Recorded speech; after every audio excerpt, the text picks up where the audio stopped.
नमस्ते बच्चों। जो हम बीएड सेकेंड ईयर का पेपर पढ़ रहे हैं, पेपर हमारा थर्ड, जिसमें यूनिट 5 जो हमारी चल रही समावेशी विद्यालय सृजन। समावेशी विद्यालय सृजन के अंतर्गत आज जो हम पढ़ने जा रहे हैं वो है समावेशी अभ्यास, इंक्लूसिव प्रैक्टिस।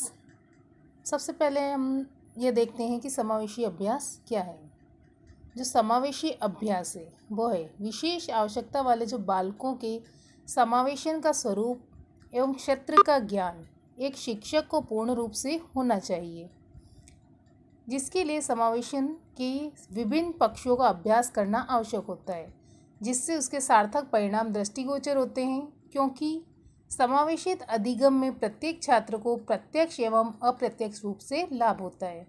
समावेशी अभ्यास को हम निम्न बिंदुओं के माध्यम से देख सकते हैं। सबसे पहले हम देखते हैं पाठ्यचर्या में समावेशन कि एक शिक्षक जो होता है वो पाठ्यचर्या में समावेशन किस प्रकार से करता है। समावेशन का यह पहला और प्रमुख क्षेत्र माना जाता है। जो पाठ्यचर्या में समावेशन है सबसे पहला भी है और प्रमुख भी है, क्योंकि समावेशन का प्रारंभ इसी सोपान से होता है। इसके अंतर्गत जो शिक्षक को निम्न तथ्यों का प्रबंध करना चाहिए ताकि जो समावेशन की प्रक्रिया हो वो सरल हो सके। तो इन बिंदुओं का समावेशन लेकर शिक्षक को पाठ्यचर्या में समावेशन करना चाहिए, जिसमें हम पहला बिंदु जो देखते हैं वो है, इसमें जो है पाठ्यचर्या में समावेशन के अंतर्गत उन सभी प्रकरणों का चयन जिसके आधार पर समावेशन की पूर्ण संभावना हो। जो हम पाठ्यचर्या देखते हैं, पाठ्यचर्या के जो सारे ही प्रकरण हैं तो उनमें ऐसे चयन करना चाहिए जिसके आधार पर समावेशन की पूर्ण संभावना हो, जिससे जो समावेशी शिक्षा की जो प्रक्रिया होती है वो सरल रूप में संपन्न की जा सकती है, जिससे बालक को आसानी से समझ में आ सके। दूसरा बिंदु, उन विषयों का चयन जो सरल एवं विशिष्ट बालकों से संबंधित हो। जो पाठ्यचर्या के अंतर्गत ये सारे जो विषय वो विषय का चयन करना चाहिए जो सरल भी हो और विशिष्ट छात्रों से संबंधित हो। इससे जो समावेशन की प्रक्रिया होती है उसमें जो बालक रुचि लेते पढ़ते हैं और क्रमबद्धता बनी रहती है।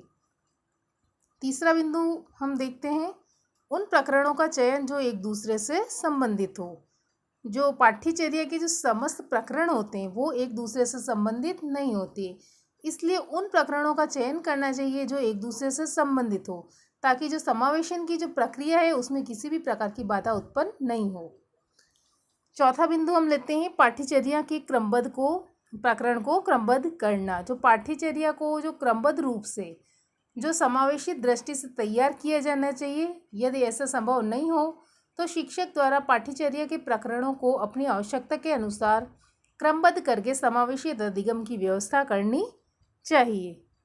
अब जो समावेशी अभ्यास में हम दूसरा बिंदु ले रहे हैं वो है समय प्रबंध में समावेशन। जो विद्यालय जाते हैं बालक, उनकी जो समय सारणी होती है वो किस प्रकार से तैयार की जानी चाहिए।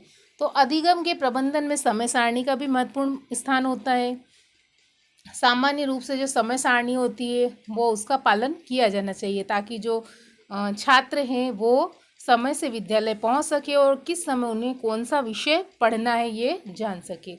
तो शिक्षक का यह प्रयास होना चाहिए कि जो संपूर्ण कार्य निर्धारित समय में पूरा हो जाए।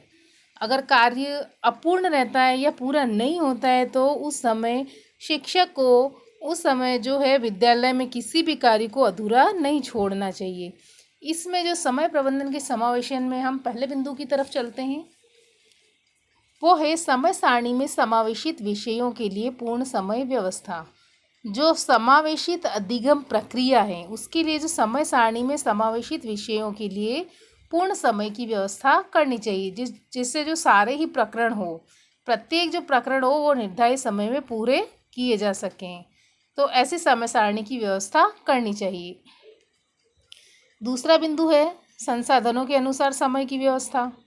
जो समय सारणी होती है उसमें जो उपलब्ध संसाधनों का प्रयोग पूर्ण संभावनाओं पर विचार किया जाना चाहिए। जो संसाधनों का प्रयोग है उन पर पूर्ण विचार किया जाना चाहिए, ताकि जो उन संसाधनों के अनुसार ही समय जो सारणी है उसकी व्यवस्था हो सके। तीसरा बिंदु हम लेते हैं प्रत्येक विषय के समावेशित प्रकरण को उचित स्थान। जो समय सारणी के अनुसार प्रत्येक विषय के समावेशित प्रकरण को उचित स्थान मिलना चाहिए। जिससे कि सभी विषय एवं प्रकरणों को छात्र सरल एवं प्रभावी रूप में अधिगम कर सके। तो सारी ही गतिविधियों जो हो या समय सारणी के विषय हो उनको उचित स्थान मिलना चाहिए। चौथे बिंदु की तरफ हम चलते हैं। छात्रों की स्थिति के अनुसार गतिविधियों को स्थान। समय सारणी में सर्वप्रथम गतिविधियों को स्थान छात्रों की स्थिति के अनुसार देना चाहिए कि छात्र की स्थिति किस प्रकार से है। जो प्रारंभ में छात्रों को कुछ कठिन गतिविधियां प्रदान की जानी चाहिए। पहले जो समय सारणी में पहले कुछ कठिन गतिविधियां होनी चाहिए, ताकि जब बालक अगर थक जाता है तो इसके थकने के बाद मनोरंजनात्मक गतिविधियां उसको प्रदान की जाए। इस प्रकार से छात्रों के प्रत्येक क्षण का सदुपयोग किया जा सके। इसी तरह से हम जो विषय जब वो विषय की सारणी बनाते हैं समय कालांश, तो इसमें भी जो प्रारंभ में है हमें ऐसे विषय लेने चाहिए जैसे गणित है, इंग्लिश है। तो इनमें क्या बच्चे रुचि कम लेते हैं, इसलिए सुबह के समय में ये विषय साथ में रखने चाहिए। और जो अंतिम जब बच्चा अगर थकान महसूस करता है तो जब अंतिम कालांश हो उस समय थोड़े मनोरंजनात्मक विषय रखने चाहिए। इस प्रकार से मनोरंजनात्मक विषय रखने चाहिए। फिर है पांचवा, छात्रों की योग्यता एवं स्तर के अनुकूल कालांश का समय। अभी जैसे हमने जाना कि छात्रों की योग्यता एवं स्तर के अनुकूल कालांश का समय कि प्रारंभ में कुछ कठिन विषय का रखना चाहिए कालांश, और अंत में मनोरंजनात्मक कालांश रखने चाहिए, जिससे जो है छात्रों की शारीरिक एवं मानसिक थकान दोनों से शीघ्रता क्योंकि हो जाती है, इसलिए वो बच्चे आराम से पढ़ सकें या मनोरंजन कर सकें। अब हम समावेशी अभ्यास में तीसरे बिंदु की तरफ चलते हैं। तीसरा बिंदु हमारा है अधिगम गतिविधियों में समावेशन। अधिगम गतिविधियों में समावेशन समावेशित अधिगम की सफलता गतिविधियों के प्रबंधन पर निर्भर करती है। जब किसी विषय के लिए विशेष आवश्यकता वाले छात्रों की रुचि एवं योग्यता के अनुसार गतिविधियों का चयन किया जाता है तो इन छात्रों की जिज्ञासा समग्रता की ओर अग्रसर होती है, जिससे समावेशित अधिगम की संकल्पना में वृद्धि होती है और छात्रों का जो अधिगम स्तर ऊंचा होता है। इसमें हम पहला बिंदु लेते हैं। पहला बिंदु है विशिष्ट बालकों के लिए गतिविधियों के साधन। विशिष्ट बालकों के लिए गतिविधियों के साधन के अंतर्गत गतिविधियों का जो प्रबंधन करते समय शिक्षक को यह ध्यान रखना चाहिए कि विद्यालय में गतिविधियों को संपन्न करने में विशिष्ट बालकों के लिए आवश्यक साधन उपलब्ध है या नहीं। इससे जो गतिविधियों को संपन्न करने में किसी प्रकार की बाधा उत्पन्न नहीं होती है। दूसरा हमारा बिंदु है गतिविधियों का स्वरूप छात्रों के स्तर के अनुकूल। गतिविधियों का जो स्वरूप है इन छात्रों के स्तर के अनुकूल होना चाहिए। जैसे प्राथमिक स्तर पर गतिविधियों के रूप में जो कविता है, कहानी है, खेल है, इस तरह के जो गतिविधियां हैं उनको प्राथमिकता देनी चाहिए, क्योंकि इस स्तर पर जो बालक होता है उसमें ये इन्हीं चीज़ों में कहानी, कविता, खेल इनमें ही रुचि लेते हैं। तीसरा हमारा बिंदु है छात्रों की रुचि एवं योग्यता के अनुसार गतिविधियों का प्रबंधन। गतिविधियों का प्रबंधन करते समय छात्रों की रुचि एवं योग्यता के अनुसार ही किया जाना चाहिए, जिससे कि सभी छात्र उन गतिविधियों में पूर्ण सहभागिता का प्रदर्शन कर सके। चौथा हम बिंदु लेते हैं छात्रों को शारीरिक एवं मानसिक रूप से कार्य करने का अवसर। जो गतिविधियों का स्वरूप हो वो उसमें छात्रों की रुचि एवं योग्यता के अनुसार ही दिया जाना चाहिए, जिससे जो छात्र हैं वो उनके शारीरिक एवं मानसिक रूप से कार्य को कर सकें। इसके बाद है गतिविधियां जो होती है वो सरल से कठिन की ओर होनी चाहिए। जो गतिविधियों का स्वरूप हो वो सरल से कठिन की ओर होना चाहिए, ताकि जो छात्र हैं उनकी रुचि उसमें सीखने में बनी रहे और उनकी जिज्ञासा उत्पन्न हो। अब चौथा बिंदु हम लेते हैं विद्यालयी संसाधनों में समावेशन। विद्यालयी संसाधनों में समावेशन की प्रक्रिया जो होती है वो व्यापक स्तर पर होती है, इसलिए शिक्षक से अपेक्षा की जाती है कि वह अपनी प्रबंधन कला के माध्यम से संसाधनों का सर्वोत्तम प्रयोग कर सके। अतः विशेष आवश्यकता वाले छात्रों के लिए विद्यालयी संसाधनों के प्रबंध में निम्न हम तथ्य देख सकते हैं। पहला हमारा जो तथ्य है वो है विद्यालय संसाधनों के आधार पर ही गतिविधियों का आयोजन। जो विद्यालय संसाधनों की उपलब्धता के आधार पर ही गतिविधियों का आयोजन करना चाहिए, जिससे समावेशन की प्रक्रिया में संसाधनों का अभाव उत्पन्न न हो। दूसरा हम बिंदु लेते हैं वो है बहुआयामी प्रयोग को प्राथमिकता। जैसे कि विद्यालय में उपलब्ध संसाधनों के बहुआयामी प्रयोग को प्राथमिकता प्रदान करनी चाहिए। हम देखते हैं कि खेल का मैदान, जो खेल के मैदान का उपयोग खेल के लिए भी किया जा सकता है, तथा जब हम बच्चों को स्वच्छता से अगर परिचित कराना चाहते हैं तो उसको हम स्वच्छ कराकर परिवेशीय स्वच्छता के रूप में छात्रों के मन में बहुत सी जिज्ञासाएं उत्पन्न कर सकते हैं। तो इस प्रकार से जो बहुआयामी प्रयोग को प्राथमिकता दे सकते हैं। तीसरा हम बिंदु लेते हैं मानवीय एवं भौतिक संसाधनों के मध्य प्रबंधन कला के माध्यम से सामंजस्य। जो विद्यालय संसाधनों के अंतर्गत मानवीय एवं भौतिक संसाधनों के मध्य प्रबंधन कला के माध्यम से सामंजस्य स्थापित करना चाहिए, जिससे समावेशित अधिगम की प्रक्रिया संपन्न हो सके। चौथा बिंदु संसाधनों की संख्या में वृद्धि के लिए समाज एवं सरकार का सहयोग। जो शिक्षक को विद्यालय संसाधनों की संख्या में अगर वृद्धि करनी है या वृद्धि करने का प्रयास करना चाहता है तो इसके लिए उसे समाज एवं सरकार दोनों से ही सहयोग प्राप्त करने का प्रयास करना चाहिए। फिर हम देखते हैं पांचवा बिंदु हमारा जो है सामुदायिक संसाधनों में समावेशन। सामुदायिक संसाधनों में समावेशन की जो प्रक्रिया में शिक्षक से यह अपेक्षा की जाती है कि वह समुदाय में उपलब्ध संसाधनों को क्रमबद्ध एवं प्रबंधित रूप से प्रयोग कर सके, जिससे एक और समुदाय के सभी संसाधनों का प्रयोग सर्वोत्तम हो और समावेशी बालकों के लिए अधिगम की प्रक्रिया सफल रूप से हो। इसमें हम पहले बिंदु की तरफ चलते हैं। पहला जो हमारा बिंदु है वो है शिक्षक द्वारा सभी सामुदायिक संसाधनों की सूची तैयार करना। जो समावेशित अधिगम की प्रक्रिया है उसमें सबसे पहले शिक्षक को सभी सामुदायिक संसाधनों की सूची को तैयार करना चाहिए, जिससे कि आवश्यकता के अनुसार जो है समाकलन की जो प्रक्रिया है उसमें हम प्रयोग कर सकें। फिर दूसरा हम बिंदु देखते हैं बालक के घर परिवार में पाए जाने वाले संसाधनों का प्रयोग। जो सामुदायिक संसाधनों में सर्वप्रथम संसाधनों का जो हम प्रयोग करते हैं तो बालक के घर परिवार में पाए जाने वाले जैसे विभिन्न प्रकार की दाल, सब्जियां, खाद्यान्नों आदि के बारे में हम उन्हें अधिगम करा सकते हैं। तीसरा बिंदु हम लेते हैं वो है समुदाय के व्यक्तियों का सहयोग। सामुदायिक संसाधनों का प्रयोग करते समय जो समुदाय के व्यक्तियों का भी हमें सहयोग प्राप्त होता है, जिससे कि उनकी विशेषता एवं अनुभव का लाभ प्राप्त किया जा सके। इसके लिए शिक्षक समुदाय के व्यक्तियों से संपर्क करना चाहिए, तो इसी प्रकार से वो सहयोग प्राप्त कर सकता है। चौथा हम बिंदु लेते हैं समाकलित अधिगम में पूर्ण स्थान। सामुदायिक कार्यक्रमों में समाकलित अधिगम में पूर्ण स्थान प्राप्त करना चाहिए। इससे एक ओर तो छात्रों का मनोरंजन होता है और दूसरी ओर छात्रों को सामुदायिक गतिविधियों का व्यापक ज्ञान भी होता है। अंतिम बिंदु हम लेते हैं सामुदायिक संसाधनों का प्रयोग करने से पूर्व उनकी प्रबंधित एवं व्यापक योजना तैयार करनी चाहिए। अब हम लेते हैं समावेशी अभ्यास के अंतर्गत छठा बिंदु जो हमारा है वो स्थानीय संसाधनों में समावेशन। स्थानीय संसाधनों में समावेशन की जो प्रक्रिया है इसमें शिक्षक से स्थानीय संसाधनों के प्रबंधन की अपेक्षा भी की जाती है।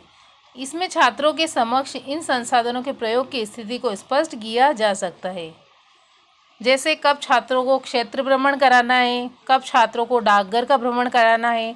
तो इसी प्रकार से जो भ्रमण की जो प्रक्रिया है वो शिक्षक को कब करानी है इस पर वह विचार करता है। तो इसमें हम पहला जो बिंदु देखते हैं वो संसाधनों की सूची का निर्माण करना प्रबंधन कला का एक प्रमुख सोपान है, जिससे शिक्षक को ये ज्ञात होता है कि संसाधन कब और किस प्रकार से कराना है। दूसरा बिंदु है स्थानीय स्तर के संसाधनों का भ्रमण कराने से पूर्व उसकी समुचित व्यवस्था करनी चाहिए। यानी जो सारा ही जो स्थानीय स्तर का संसाधन का जब भ्रमण शिक्षक को कराना है तो उसके पूर्व उसकी जो सारी व्यवस्था शिक्षक को कर लेनी चाहिए। तीसरा बिंदु है हमारा स्थानीय संसाधन के प्रति छात्रों में ज्ञान एवं प्रयोग के प्रति जिज्ञासा उत्पन्न करना। चौथा हम बिंदु लेते हैं स्थानीय प्रतिष्ठित व्यक्तियों का सहयोग, यानी स्थानीय संसाधनों में जो भी प्रतिष्ठित व्यक्ति है उनका सहयोग किस प्रकार से वो ले सकते हैं। पांचवा हम बिंदु लेते हैं छात्रों को अपने विचार प्रकट करने का अवसर देना चाहिए। अगर संसाधन में कोई भी छात्र के अंदर जिज्ञासा है तो उस जिज्ञासा को शांत करने के लिए छात्रों को अपने विचार प्रकट करने का अवसर प्रदान करना चाहिए। इसमें हम समावेशी अभ्यास में सातवां जो हमारा बिंदु देखते हैं वो है शिक्षण रणनीतियों में समावेशन। शिक्षण रणनीति की सूची का निर्माण सबसे पहले हम देखते हैं। शिक्षण रणनीति की सूची का निर्माण शिक्षक का प्रमुख प्रबंधन जो है प्रमुख दायित्व है, जिसके आधार पर ही शिक्षक द्वारा आवश्यकता के अनुसार शिक्षण रणनीतियों का प्रयोग किया जाता है। दूसरे बिंदु की हम तरफ चलते हैं समावेशी बालकों की योग्यता के आधार पर रणनीतियों का प्रयोग। जो समावेशी बालक है उनकी योग्यता के आधार पर ही रणनीतियों के प्रयोग को स्थान प्रदान करना चाहिए। जैसे विज्ञान विषय के समाकलन में प्रयोग एवं प्रदर्शन को अधिक महत्व दिया जाना चाहिए। तीसरा बिंदु हम देखते हैं छात्रों के स्तर को ध्यान में रखकर रणनीतियों का प्रबंधन। छात्रों के स्तर को ध्यान में रखकर रणनीतियों का प्रबंधन करना चाहिए। जैसे प्राथमिक स्तर के छात्रों के लिए समावेशी जो अधिगम है उसमें खेल, कविता, कहानी आदि रणनीतियों का प्रयोग करना चाहिए। अब हम चौथा बिंदु लेते हैं छात्रों के स्तर के अनुसार विभिन्न रणनीतियों का प्रयोग। छात्रों के स्तर के अनुसार ही विभिन्न रणनीतियों का प्रयोग करना चाहिए। इसमें जो एक ही प्रकार की रणनीति का प्रयोग से क्योंकि जो छात्र हैं वो ऊब जाते हैं, इसलिए अधिगम का स्तर निम्न हो जाता है। अब हम अगला बिंदु देखते हैं सहभागिता में समावेशन। समावेशित अधिगम के अंतर्गत सहभागिता का प्रबंधन जो एक मुख्य तत्व है, इसमें छात्र और समुदाय की सहभागिता समावेशित अधिगम में प्राप्त नहीं की जा सकती। तब तक समावेशित अधिगम की सफलता जो है असंभव है। इसलिए शिक्षक को उन सभी क्रियाओं एवं उपायों को करना चाहिए जिससे विशेष आवश्यकता वाले छात्र पूर्णतः शिक्षण अधिगम प्रक्रिया में संलग्न हो सके। इसमें हम पहला बिंदु देखते हैं छात्रों को अधिक बोलने का अवसर देना चाहिए। जो छात्र हैं उनकी वार्ता में ही उपयोगी विषय को छांटकर समावेशित अधिगम का आधार बनाना चाहिए। दूसरा बिंदु हम लेते हैं छात्रों की योग्यता एवं स्तर के अनुसार रूपरेखा तैयार करना। छात्र सहभागिता प्रबंधन के अंतर्गत विषयों की रूपरेखा तैयार करने से पूर्व छात्रों की योग्यता एवं स्तर पर पूर्ण विचार कर लेना चाहिए, जिससे जो है छात्रों की जो विषय के प्रति रुचि बनी रहे। तीसरा हम बिंदु लेते हैं छात्रों की सक्रिय भूमिका तैयार करना। सहभागिता प्राप्त करने के लिए छात्रों की सक्रिय भूमिका निश्चित करनी चाहिए, जिससे आवश्यकता के अनुसार उन्हें सहयोग किया जा सके। चौथा बिंदु हम देखते हैं शिक्षक को समुदाय के व्यक्तियों से संपर्क करना। जो शिक्षक हैं उसे जो समुदाय के जो भी व्यक्ति हैं उनसे व्यक्तियों से संपर्क करना चाहिए, जिससे कि आवश्यकता के अनुसार समाज के व्यक्तियों के अनुभव का लाभ एवं सक्रिय सहयोग प्राप्त किया जा सके। अंतिम बिंदु है सहभागिता में समावेशन के अंतर्गत सामुदायिक कार्यक्रम में छात्रों को भाग लेने का अवसर देना चाहिए। विद्यालय एवं समुदाय की दूरी को समाप्त करने के लिए सामुदायिक कार्यक्रमों में छात्रों को भाग लेने का अवसर दिया जाना चाहिए।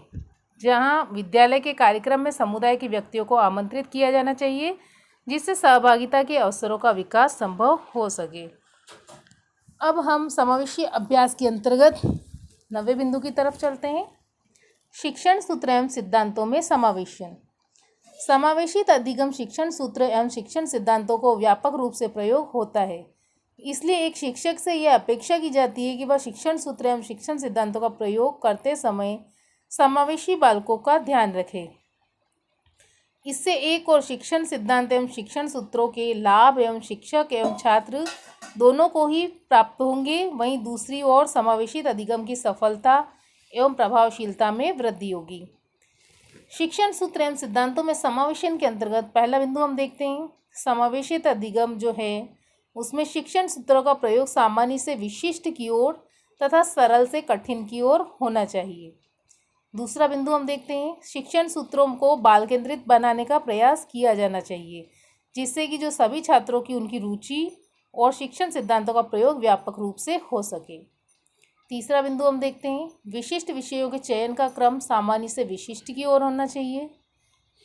प्रथम जो अवस्था है इसमें जो छात्रों में सामान्य चर्चा की होनी चाहिए, इसके बाद उसको विशेष नियमों एवं सिद्धांतों के बारे में बताना चाहिए।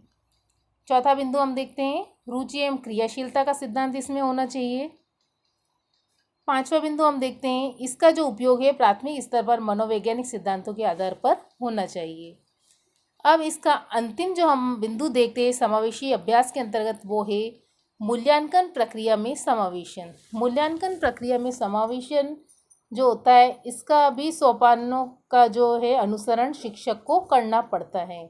यदि कोई शिक्षक मूल्यांकन प्रक्रिया का अनुकरण विशिष्ट रूप में नहीं करता है तो वह विशिष्ट छात्रों के स्तर का सही ज्ञान प्राप्त नहीं कर पाता है। इसी के अंतर्गत हम पहले बिंदु की तरफ चलते हैं, वो है छात्रों के स्तर का ध्यान। मूल्यांकन की जो प्रक्रिया होती है उसमें सदैव छात्रों के स्तर का ध्यान रखना चाहिए। जैसे प्राथमिक स्तर पर छात्रों के लिए किसी विशेष परीक्षा का आयोजन न करते हुए स्वाभाविक रूप से अधिगम का मूल्यांकन करने का प्रयास करना चाहिए, जिससे छात्रों का मूल्यांकन भी हो जाए और उसके मन में जो परीक्षा एवं मूल्यांकन के प्रति किसी भी प्रकार का संदेह न हो। दूसरे बिंदु की तरफ हम चलते हैं, मूल्यांकन प्रक्रिया सतत एवं व्यापक रूप से संपन्न होनी चाहिए। मूल्यांकन प्रक्रिया जो होती है वो सतत एवं व्यापक रूप से संपन्न की जानी चाहिए, जिससे जो प्रत्येक गतिविधि के बाद जो प्रश्न पूछकर या चर्चा करके छात्रों के अधिगम स्तर को ज्ञात कर लेना चाहिए। तीसरा हम बिंदु लेते हैं, छात्रों के प्रत्येक पक्ष का मूल्यांकन। मूल्यांकन प्रक्रिया में छात्रों के प्रत्येक पक्ष का मूल्यांकन किया जाना चाहिए। किसी एक पक्ष का मूल्यांकन करके समावेशित अधिगम प्रक्रिया का मूल्यांकन करना संभव नहीं होता है, इसलिए छात्रों का मूल्यांकन सैद्धांतिक एवं व्यवहारिक रूप से होना चाहिए। मूल्यांकन प्रक्रिया में समावेशन के अंतर्गत हम अंतिम बिंदु की तरफ चलते हैं, वो है संसाधनों में उपलब्धता। मूल्यांकन की जो विधियां हैं, विधियों एवं प्रविधियों का जो निर्धारण करते समय ध्यान देना चाहिए कि विद्यालय में इन विधियों से संबंधित संसाधन उपलब्ध है या नहीं। अगर संसाधन उपलब्ध नहीं होंगे तो छात्रों की मूल्यांकन प्रक्रिया में बाधा उत्पन्न होगी। तो ये जो सारे ही मूल्यांकन प्रक्रिया में समावेशन, और हमने जो आज इन सारे ही बिंदुओं पर चर्चा की कि किस प्रकार से जो समावेशी अभ्यास के अंतर्गत हमें कौन कौन से बिंदुओं का समावेशन करना चाहिए। धन्यवाद।